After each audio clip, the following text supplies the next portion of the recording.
Praise Lord, जय मसीह। मैं Stanley Macwan, मेरे YouTube channel Hindi Gujarati Bible study में आपका स्वागत है। मेरे चैनल को आज अभी इसी वक्त आप सब्सक्राइब कर लीजिए और परमेश्वर ज्ञान में आप बढ़ते जाओ। बाइबल में कहीं पर भी जिक्र नहीं है कि शैतान उसको परमेश्वर ने कब बनाया और कहाँ पर बनाया, उसके बारे में बाइबल में कहीं पर भी नहीं लिखा। लेकिन इसका मतलब नहीं है कि हम नहीं जान सकते।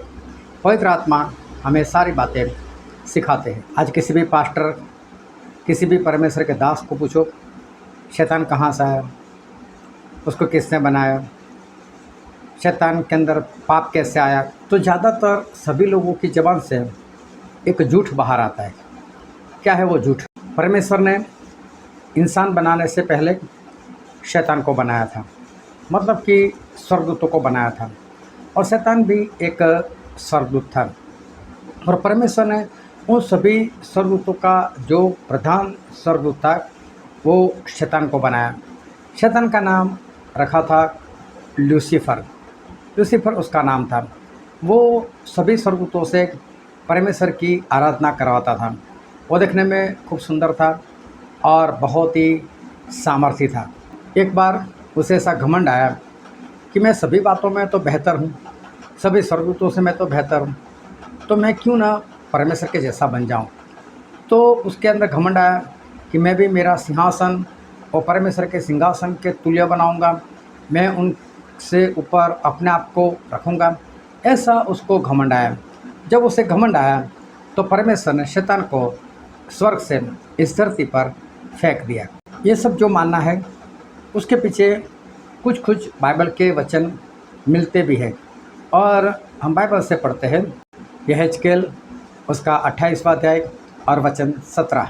सुंदरता के कारण तेरा मन फूल उठा और वैभव के कारण तेरी बुद्धि बिगड़ गई थी। मैंने तुझे भूमि पर पटक दिया और राजाओं के सामने तुझे रखा कि वे तुझको देखें। तो यहाँ पर लिखा भी है कि तू बहुत सुंदर था, उसके कारण तुझे घमंड आ गया, तेरा मन फूल गया, तेरी बुद्धि बिगड़ गई, और इसलिए परमेश्वर ने तुझे धरती पर पटक दिया। फिर एक वचन और पढ़ते हैं, तू मन में कहता तो था मैं स्वर्ग पर चढ़ूँगा, मैं अपने सिंहासन को ईश्वर के तारागण से अधिक ऊंचा करूँगा और उत्तर दिशा की छोर पर सभा के पर्वत पर बिराजूँगा। मैं मेघों से भी ऊंचे ऊंचे स्थानों के ऊपर चढ़ूँगा, मैं परम प्रधान के तुल्य हो जाऊँगा। देखो, ये शैतान का पाप दर्शा रहा है कि उसने ऐसे घमंड किया था और उसे धरती पर फेंक दिया गया। ये जो कहानी है तो उसके अंदर ये वचन भी आते हैं और लोग इस वचन से हमें बताते हैं कि इस तरह से शैतान के अंदर पाप आया और उसको आसमान से या स्वर्ग से धरती पर गिरा दिया गया।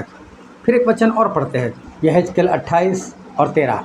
तू परमेश्वर के एदन नाम की बारी में था, तेरे पास आभूषण, माणिक, पद्मराज, हीरा, फिरोज, सुलेमानी मणि, यह सब नीलमणि, मरकद और लाल सब भांति के मणि और सोने के पहरावे थे, और डफ और बांसुरियाँ तुझी से बनाई गई थी। जिस दिन तू सिरजा गया था उस दिन ये भी तैयार हो गई थी। तो यहाँ पर जो लिखा है कि बांसुरी, तुरही, वो सब उसके पास था, तेरे लिए ही सृजी गई थी, मतलब कि वो आराधना करवाने वाला था। इस तरह से लोग हमारे सामने प्रकट करते हैं। फिर पढ़ते हैं प्रकाशित वाक्य उसका अध्याय 12 और वचन 9। तब वह बड़ा अजगर अर्थात वही पुराना सांप जो इब्लीस और शैतान कहलाता है और सारे संसार को भरमाने वाला है, पृथ्वी पर गिरा दिया गया और उसके दूत उसके साथ गिरा दिए गए। तो यहाँ पर भी लिखा है कि शैतान को और उसके दूतों को इस धरती के ऊपर पाप की वजह से गिरा दिया गया। पर अब मैं कहता हूँ कि सारी कहानी झूठी है। कैसे? सबसे पहले परमेश्वर ने स्वर्गदूतों को बनाया, तो सवाल है कि परमेश्वर ने स्वर्गदूतों को क्यों बनाया? स्वर्गदूतों की क्या ज़रूरत थी परमेश्वर को? क्या परमेश्वर कोई काम नहीं कर पाते थे? क्या परमेश्वर को किसी की सहायता की ज़रूरत थी? क्या इसलिए परमेश्वर ने स्वर्गदूतों को बनाया?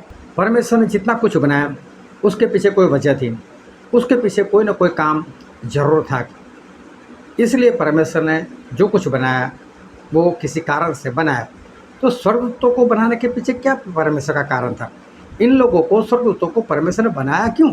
क्या परमेश्वर ऐसा चाहते थे कि मैं स्वर्गदूतों को बनाऊं और स्वर्गदूत मेरी आराधना किया करे, उसमें से मैं किसी एक को प्रधान बना दूं और वो सभी से आराधना करवाता रहे? क्या परमेश्वर अपनी आराधना चाहते थे? जब परमेश्वर ने आदम और हवा को बनाया तो क्या परमेश्वर ने कभी उन लोगों को बोला था बाइबल पढ़ना? क्या कभी बोला था प्रार्थना करना? क्या कभी बोला था मेरी आराधना करना? परमेश्वर को चाहिए ही नहीं। तो फिर परमेश्वर ने स्वर्गदूतों को बनाया क्यों?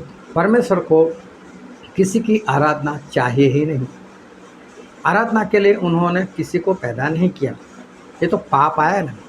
इसलिए हमें परमेश्वर को खुश करने के लिए आराधना करनी पड़ती है, वचन देखने पड़ते हैं, वरना परमेश्वर ने आदम और हवा को कोई आराधना करने को नहीं बोला था। हाँ, स्वर्गदूत है और स्वर्गदूतों को किसी काम की वजह से परमेश्वर ने बनाया भी है, लेकिन स्वर्गदूतों को किस काम से बनाया वो आगे चलकर मैं इसी वीडियो में आपको बताऊंगा।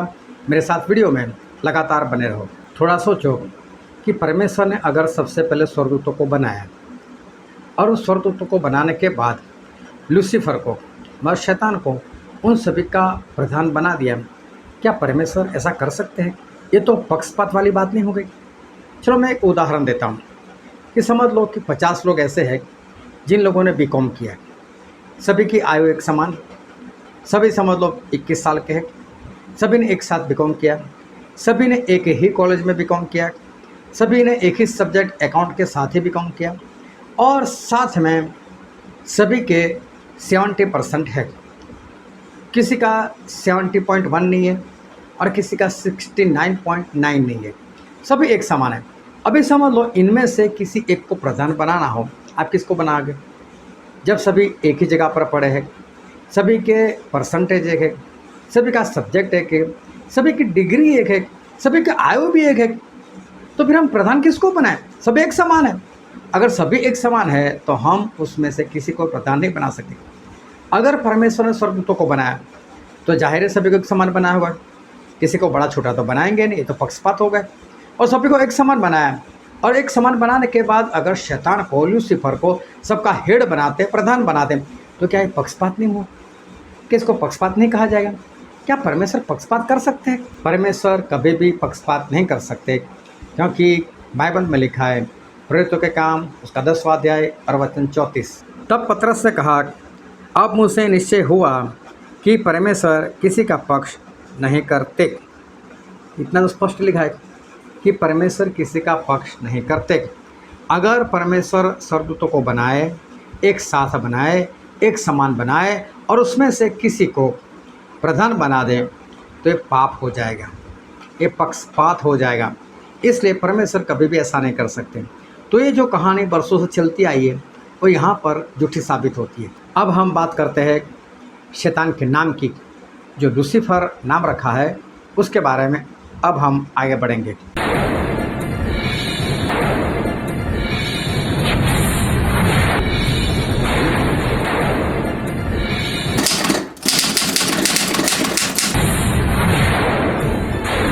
यशायाह भविष्यवक्ता का पुस्तक उसका 14वां अध्याय और वचन 12। हे भोर के चमकने वाले तारे, तू कैसे आकाश से गिर पड़ा है?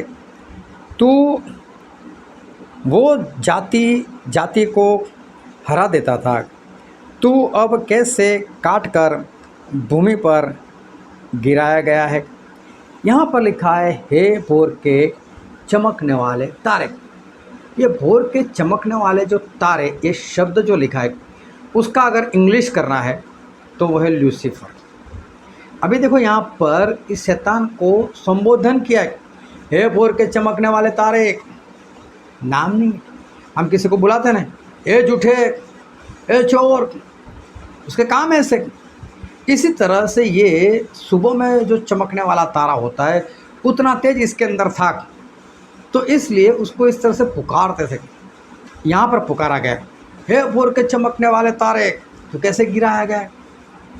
तो ये उसका नाम नहीं है, उसका नाम लूसीफर नहीं है। हे भोर के चमकने वाले तारे, ये तो सिर्फ उसको संबोधित किया गया है, ये उसका नाम नहीं है। ऐसा नाम नहीं होता, हे भोर के चमकने वाले तारे, ऐसा नाम नहीं होता। तो लूसीफर और शैतान का नाम भी नहीं है, वो लोगों ने बना दिया है। फिर कहानी में बताया जाता है शैतान ने घमंड किया। हमने एक दो वचन भी देखे कि हाँ सही में उसने घमंड भी किया था। तो उसने घमंड किया और घमंड की वजह से उसे इस धरती पर गिराया गया।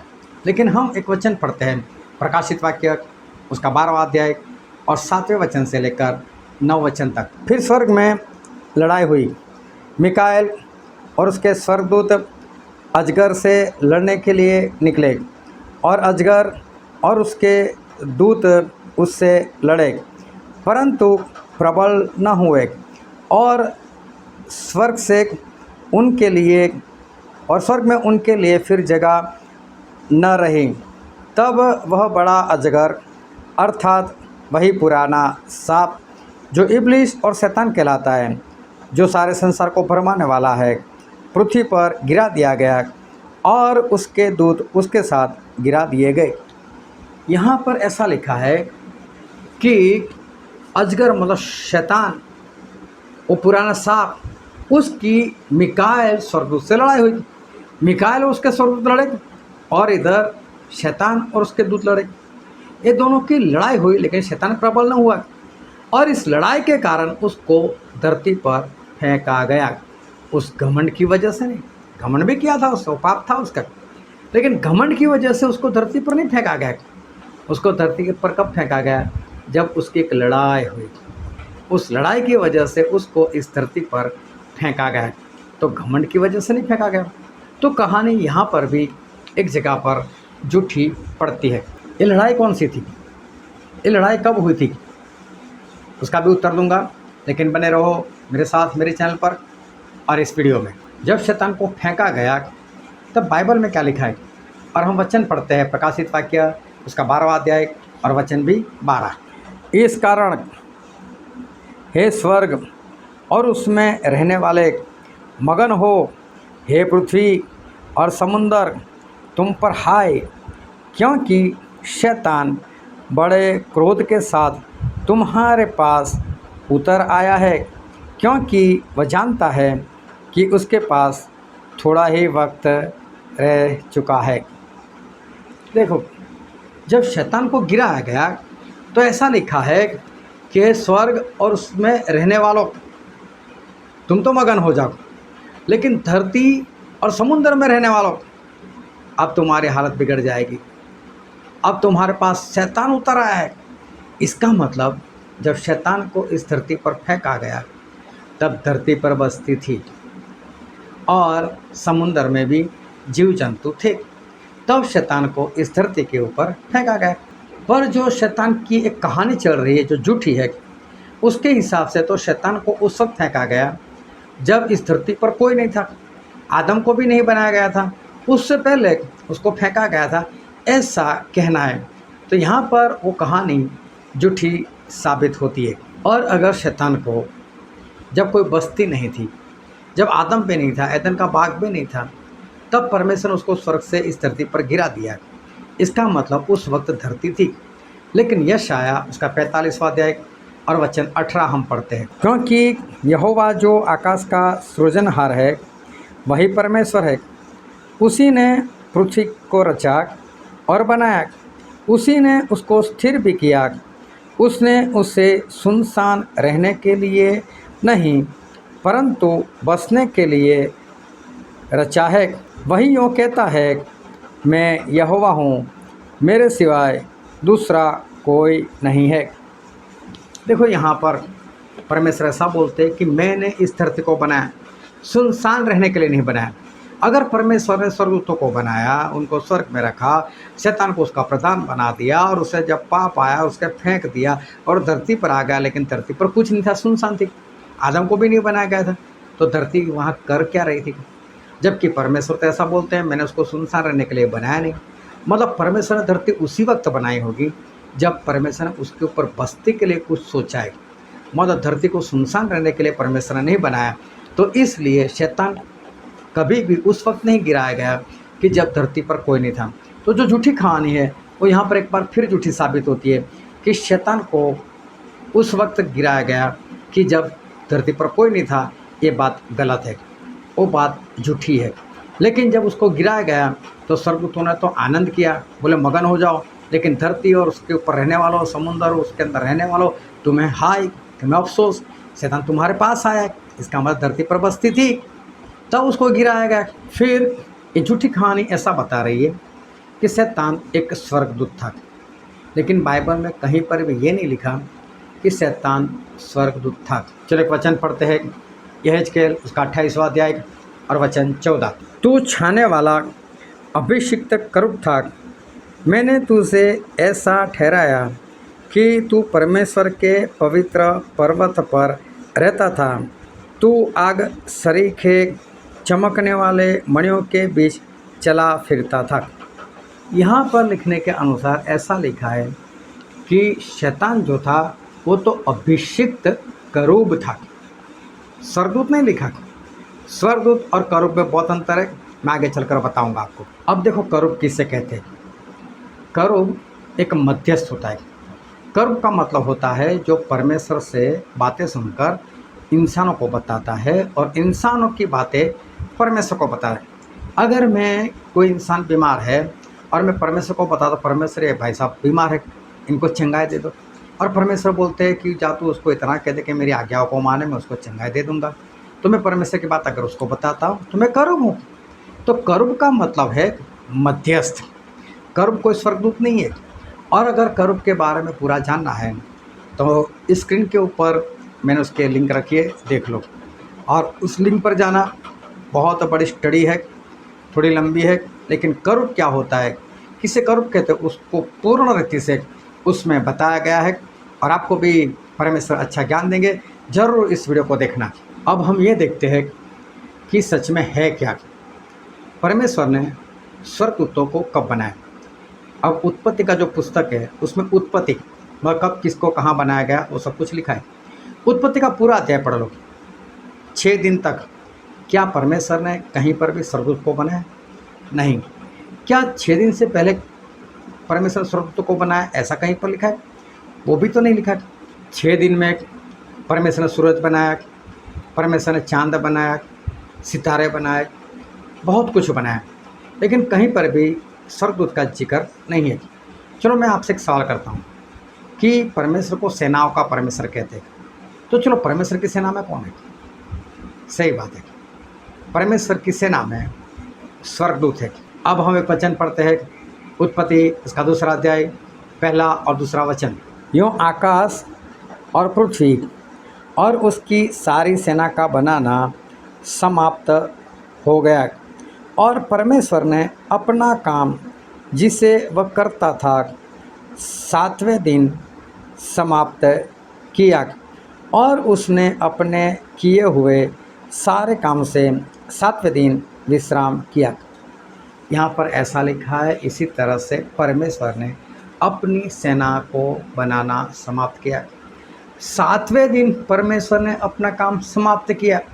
ऐसा नहीं है 7वां पूरा दिन उन्होंने कुछ नहीं किया, 7वें दिन में भी कुछ काम किया। और हमने पढ़ा भी कि 7वें दिन परमेश्वर ने अपना काम समाप्त किया, मतलब 7वें दिन कुछ तो किया। और 6 दिन तक तो उनकी सेना नहीं थी, तो 7वें दिन उनकी सेना बनी, तो उनकी सेना में स्वर्गदूत है। तो स्वर्गदूत कब बनाए गए? स्वर्गदूत 7वें दिन बनाए गए। अभी तक परमेश्वर ने स्वर्गदूतों को नहीं बनाया था। क्यों? क्योंकि स्वर्गदूतों का कुछ काम ही नहीं था। स्वर्गदूत का काम आया इंसान बनने के बाद। क्यों? स्वर्गदूतों का काम क्या है? चलो हम बाइबल में देखते हैं, इब्रानी इसका 1 अध्याय 13 और 14 वचन। और स्वर्गदूतों में से उसने किससे यह कहा कि तू मेरे दाहिने बैठ, जब तक कि मैं तेरे बैरियों को तेरे पाँवों के नीचे न कर दूँ? क्या वे सब सेवा टहल करने वाली आत्माएं नहीं, जो उद्धार पाने वालों के लिए सेवा करने के लिए भेजी जाती है? स्वर्गदूत कौन है? तो बोले वो तो सेवा करने वाली आत्मा है। किसकी सेवा करते हैं? जो उद्धार पाने वाले हैं उनकी सेवा करते हैं। तो जो स्वर्गदूत है वो उद्धार पाने वाले इंसान की सेवा करने वाली आत्मा है। अगर इंसान नहीं तो फिर स्वर्गदूत सेवा किसकी करे? इसलिए परमेश्वर ने इंसान बनाने के बाद स्वर्गदूतों को बनाया कि जो इंसान स्वर्ग तक पहुंच सकता है, जाने वाला है, उद्धार पाने वाला है, उसकी सेवा वो करे। एक वचन पढ़ते हैं, पहला राजा 19वां अध्याय 5, 6, 7। यहाँ पर एलिया भविष्यवक्ता की बात की है। जब एलिया भविष्यवक्ता ने बाल के झूठे भविष्यवक्ता को मार दिया था, तो इजेबेल जो अहाब की पत्नी थी और रानी थी, उसने यह तय किया था कि मैं भी एलिया को मार दूंगी। इसलिए एलिया डर कर वहाँ से भाग रहे थे। इतने भागे कि जंगल में जाकर वो सो गए। जब जंगल में जाकर वो सो गए तब वहाँ पर एक घटना हुई और हम इसी घटना को बाइबल में पढ़ते हैं। वह झाऊ के पेड़ के तले लेटकर सो गया और देखो, एक स्वर्गदूत ने उसे छूकर कहा कि उठकर खा। उसने दृष्टि करके क्या देखा कि मेरे सिरहाने पत्थरों पर पकी हुई एक रोटी और एक सुराही पानी रखा था। तब उसने खाया और पिया और फिर सो गया। दूसरी बार यहोवा के दूत आकर और उसे छूकर कहा, उठकर खा क्योंकि तुझे बहुत लंबी सफ़र करनी है। एलिया को स्वर्गदूत ने रोटी पकाकर खिलाई और एलिया को 2 बार पानी भी पिलाया। तो स्वर्गदूत क्यों है? वो इंसान की सेवा करने के लिए। अगर इंसान नहीं ना तो स्वर्गदूतों की परमेश्वर को कोई ज़रूरत ही नहीं है। इंसान की सेवा करने के लिए परमेश्वर ने स्वर्गदूतों को बनाया है। फिर एक वचन और पढ़ते हैं, भजन संहिता उसका 34वां अध्याय और वचन 7। यहोवा के डरवों के चारों ओर उसका दूत छावनी किए हुए उनको बचाता है। यहाँ पर भी लिखा है स्वर्गदूत का काम क्या है कि परमेश्वर से डरने वाले लोग जो है, जो परमेश्वर के भक्त लोग हैं, उनके चारों ओर छावनी डालना और उनको बचाना, ये उनका काम है। अगर इंसान नहीं, परमेश्वर का कोई डरवैया नहीं, तो स्वर्गदूतों का तो कोई काम ही नहीं। फिर परमेश्वर को बनाएंगे क्यों? तो परमेश्वर ने सबसे पहले स्वर्गदूतों को नहीं बनाया। परमेश्वर ने इंसान बनाने के बाद परमेश्वर ने स्वर्गदूतों को बनाया है। फिर एक वचन और आगे पढ़ते हैं, दानियेल का पुस्तक 10वां अध्याय और वचन 4। फिर पहले महीने के 24वें दिन को जब मैं हिद्देकेल नामक नदी के तट पर था, तब मैंने आंखें उठाकर देखा कि सन का वस्त्र पहने हुए और उफास जैसे कुंदन में कभी कमर बांधे हुए एक पुरुष खड़ा है। अब दानियेल को भी एक स्वर्गदूत दिखाई देते। क्यों? क्योंकि दानियेल एक विज़न समझना चाहते थे और परमेश्वर ने उस विज़न समझाने के लिए स्वर्गदूत को दानियेल के पास भेजा। अगर इंसान नहीं तो उसकी सेवा के लिए परमेश्वर को स्वर्गदूत की जरूरत नहीं थी, लेकिन स्वर्गदूत को इसलिए बनाया ताकि वो उद्धार पाने वाले इंसान लोगों की सेवा करे। फिर एक वचन और पढ़ते हैं, लूका 1:26। 6वें महीने में परमेश्वर की ओर से जिब्राइल स्वर्गदूत को गलील के नासरत नामक नगर में एक कुंवारे के पास भेजा गया। ये मरियम के पास जो जिब्राइल आए थे उसकी बात है। उसकी सेवा के लिए, परमेश्वर का संदेश पहुंचाने के लिए परमेश्वर ने इस स्वर्गदूत को मरियम के पास भेजा। तो इंसान ना होते तो परमेश्वर को स्वर्गदूत की कोई ज़रूरत थी ही नहीं, लेकिन इंसान की सेवा करने के लिए परमेश्वर ने स्वर्गदूतों को बनाया। इसलिए पहले इंसान बने और बाद में स्वर्गदूत को परमेश्वर ने बनाया। तो कहानी झूठी है कि जो ऐसा कहते हैं कि पहले स्वर्गदूतों को बनाया। फिर लिखा है कि शैतान जो है वो स्वर्ग में आराधना करवाता था। हाँ, जो शैतान है वो आराधना करवाता था, लेकिन स्वर्ग में नहीं। जो यहेजकेल 28 और उसके 13 वचन में हमने पढ़ा कि उसकी पंख में आवाज़ थी, बांसुरी थी, खंजरी थी। वो बात कुछ सिंबॉलिक लैंग्वेज है। वो आराधना जरूर करवाता था, लेकिन स्वर्ग में नहीं। अगर शैतान के बारे में पूरा जानना चाहते हो कि शैतान कहाँ से आया, कब बनाया, कैसे बनाया, कब उसने पाप किया, कौन सा पाप उसने पहले किया, कब उसको डाला गया, उसकी पक्की डेट, ये सब कुछ अगर आप जानना चाहते हो तो देखो स्क्रीन पर ये लिंक जा रही है, उसी लिंक पर जाओ और शैतान की पूरी स्टडी आपको वहाँ से मिलेगी। और अभी भी अगर आपको कोई डाउट होगा तो सारे डाउट निकल जाएंगे। लेकिन ये जो वर्षों से कहानी चलती आई उससे भूल जाओ, ये सारी कहानी झूठी है। लेकिन सही में शैतान कौन था बताऊँ? आप मानोगे नहीं, आपका मन मानने को चाहेगा ही नहीं। लेकिन मैं बताता हूँ कि शैतान सही में कौन था। यशाया उसका 14 अध्याय और वचन 16, जो तुझसे देखेंगे तुझको ताकते हुए तेरे विषय में सोच सोच कर कहेंगे, क्या यह वही पुरुष है जो पृथ्वी को चैन से रहने न देता था और राज्य में घबराहट डाल देता था? क्या यह वही पुरुष है? तुझे देखकर लोग कहेंगे, शैतान को देखकर कहेंगे, क्या तू वही पुरुष है?